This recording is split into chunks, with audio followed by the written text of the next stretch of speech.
People are leaving their homes to live in RVs, campers, and vans. Let's get into it. This is what it's like living out of the back of your van and spending the night alone at a truck stop on a rainy day. So after pulling into the parking lot and finding a spot in the back that was kind of level, I decided to head inside to the truck stop to use the bathroom so I didn't have to use the one in my van, and then headed over to the convenience store to get myself some snacks. And if you've never Yeah, right off the bat, that's one major downside to, like I said, living in a van. Because it looks like that's one of those Sprinter vans. It's having to go to the bathroom and while showering. You always having to use a rest stop, or having to use some type of public restroom would definitely be a problem for me. I mean, like I said, imagine you got to take a, number two. That's the worst. Having to take a number two and having to use a public restroom. Yeah, I couldn't do that. If you've never had them, you got to try those Dots pretzels. They're so good. After that, I walked out and there was a bunch of little vending machines. So I tried to win a Nintendo Switch on this machine that I had never played before and ended up failing miserably and wasting $1. So I accepted my defeat and headed back out to the van, which is pretty much the only place that I could hang out because I am at a truck stop. So I decided to take my laptop out of its secure van mounting and get some work done on editing my latest YouTube video for a few hours. And then after I got bored with that, I decided it was time to play some Xbox, and the only game that I have down. His setup is pretty nice though. Like I said, it's definitely compact, but I mean, it looks pretty nice. Like I said, he's like got a stove, little sink, got a bedroom. I guess he's using this as like an office. Pretty nice. Like I said, I mean, I guess if you buy a single, no children, this type of life could work. Downloaded right now is Fortnite. So I played a few games of that and then realized that I am actually horrible at the game, so I stopped doing that. And then it was time for dinner and I didn't really have that much food in my fridge or in my pantry, so I decided to make these weird halfway grilled cheeses out of some hoagie rolls and cheese that I had in my fridge. And surprisingly, they actually turned out halfway decent. And I decided to enjoy those in bed because why not? While watching my favorite YouTuber of all time, myself. Just kidding, I didn't actually do that. I just watched some Suits and then I went to bed. I guess, like I said, when you have that type of van life, usually people do it for one or two reasons. One, to save money, and two, you have people who just want the freedom and no responsibility.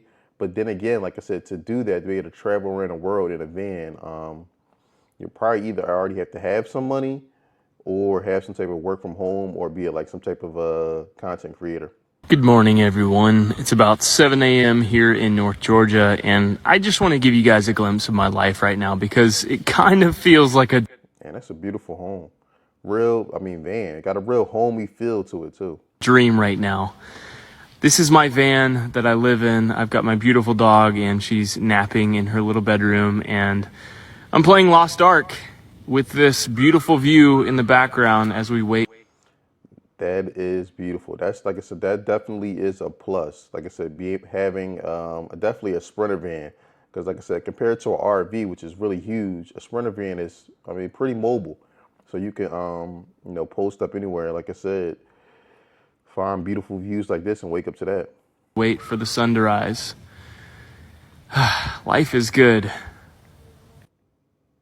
It's finally time for me to give you guys a tour of our RV. For those of you that don't know me, hi, my name is Julie and my family and I live in this 2016 Forest River Sandpiper full-time. We found this RV off of Facebook Marketplace. It was pretty decent. All we needed to do was just minor renovations to it. This is our bathroom. I recently did minor changes to it and I love how it turned out. And right next to the bathroom is our master bedroom. We took out the RV mattress that it had and we just put a queen size bed which fits perfect. And we also have an extra large Nicely designed the way they have it. TV because we do movie nights in my room. And this is all the control panels here. This is where you mostly see me turning off and on the lights in my videos. This is the boys' room. They absolutely love their room now. I have been doing this on my own, hand painted everything. This is a work of art that I'm so proud of. I feel like a kid when I'm in that room. And right out of the kids' room, you have the sitting area. I love this couch. It's pretty decent size. We all fit perfectly there. This is my kitchen area where you Like I said, if you didn't even know better, you wouldn't even realize that that's an RV.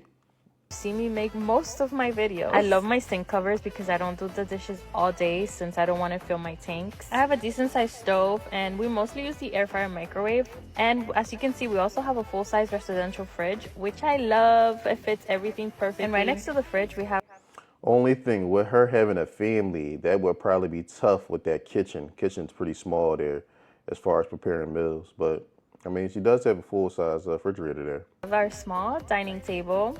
It's so cute. I got those chairs on IKEA and then we just painted the tabletop. But yeah, guys, that's pretty much it when it comes to my RV. Our water hookup comes from a well, so we do not pay for water. And the electricity bill, we pay $80 a month. Our total expenses, including Wi-Fi, is about $150 a month to live in this RV full-time. Mind you guys, that's not including groceries, car payment, car insurance, etc. We do own the land that we have the RV parked in, so we do not pay for any parking spots. All we have to do is pay taxes at the end of the year. I love you guys. Thank you so much for being here, and I'll see you next time. Bye.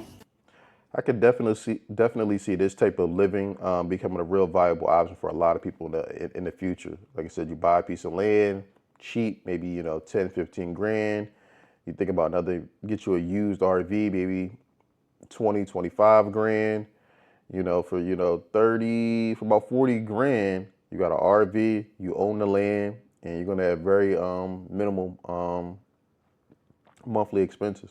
This is exactly how much money it took me to build the Sprinter van that I live in. The van itself was an unbelievable deal. It even came pre-insulated, so I didn't have to spend money on that. I kept the cost super low on electrical, using Facebook Market to get package deals. 4 years of use and not a single problem. I grew up at a campground, so I managed to find a lot of free plumbing supplies, and I also scavenged hardware and scrap wood from old trailers.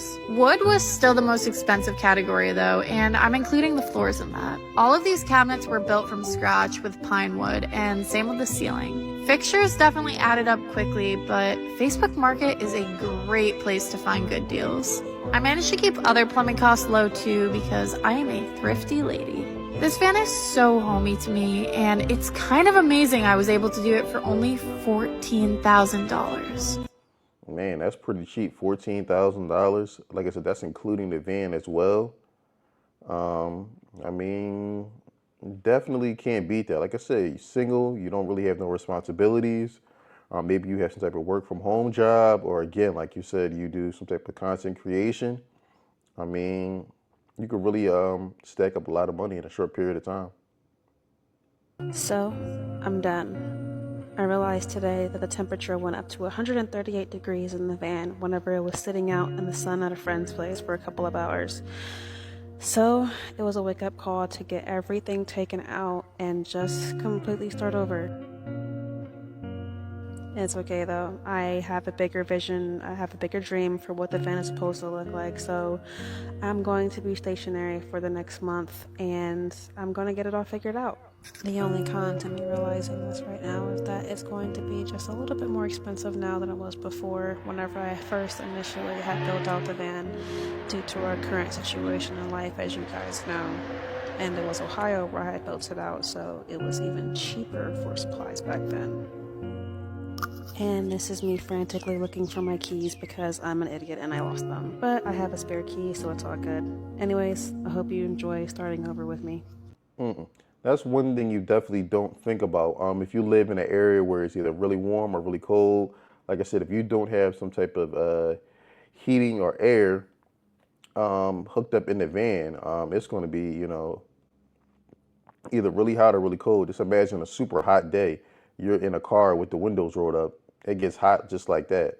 So yeah, she's definitely gonna have to get some type of AC in the van, or else it's just gonna be tough staying there, given the climate that she's in. Buying our first RV lot earlier this year, we just made a big decision to buy our second RV lot in Southern California. If you're new here, we sold our house about 3 years ago and have been living full-time in our motorhome, traveling to 41 states in that time. We bought our first RV Man, look at that motorhome. That's luxury. lot earlier this year in Michigan to have a place we can stay during the summer. We weren't planning on buying another property, but we really enjoyed being settled somewhat over the summer and having a place that could be our home base while still living in our RV. We definitely did not want to stay in northern Michigan during the winter. We've traveled to all the southern US states and our absolute favorite is California. The weather is perfect with cool mornings and evenings, plus unlike Florida, there's no humidity or mosquitoes. We stayed in this area last year and loved it. The place we ended up buying has a much larger casita than our property in Michigan. It's about 1,200 square feet and has an attached garage. It's more space than we need since we'll be staying in our coach, but it'll be much easier to have family and friends stay with us. But the biggest selling feature for us is the outdoor space. We have mountain views from our back patio and can be outside all day. Man, look how spacious and massive that is. I mean, like I said, they living better than most people who have homes or apartments. After a month of nonstop travel, we're really looking forward to relaxing here for the next few months. Nice view too. This is definitely that's definitely rich RV. Hey, I'm Kate. I travel full time with my husband in our RV for his job. Mostly people think living in an RV is really different to living in a house, but there's actually a lot of things that are the same. Like we have a full-size shower, so I can bath my dog in here just like I would in a house. The one thing I will say that's really different is the amount of counter space I don't have, and I don't really notice it until I'm doing dishes. I don't know what I'd do without this roll-up dish rack. Living in an RV definitely takes some adjusting and getting used to, but overall, it's pretty similar to living in a house, other than a few minor things like having to empty all of your tanks, which is probably the worst job. I mean, I guess RVing, just like anything else, it's a lifestyle and something that you just have to get used to. Hey, welcome back to my crib. If you would have told me like a year ago that I would be living in a camper, I would have laughed at you and told you no way in hell would I be living in here, but here we are, and now I kind of don't mind it. It's been about a month since I've moved in, and the hardest part has been finding a spot for everything because I just have entirely way too much stuff, and my mom had way too much stuff in here before I already moved in. Now I just need to find a home for it all. Tomorrow, my goal is to go through this pantry and organize everything. Because my mom and stepdad used this trailer a couple times before I moved in, and she bought way too much stuff, and there's just areas where I get overstimulated literally just going into, and the pantry is one of them. The second place I can't walk into is my closet because there's so many clothes everywhere and I don't know what to do with it all. Good night. Like I said, that's definitely like a pretty nice size RV, especially just for her to be living in there by herself. One thing that just definitely hit me is, well, dawned on me, is the safety aspect though. Around living in an RV, really, someone literally could just walk up to your front door, bust the window and easily get in. But I guess, like I said, I mean, depending upon your state, you can be licensed to carry and you be able to protect yourself.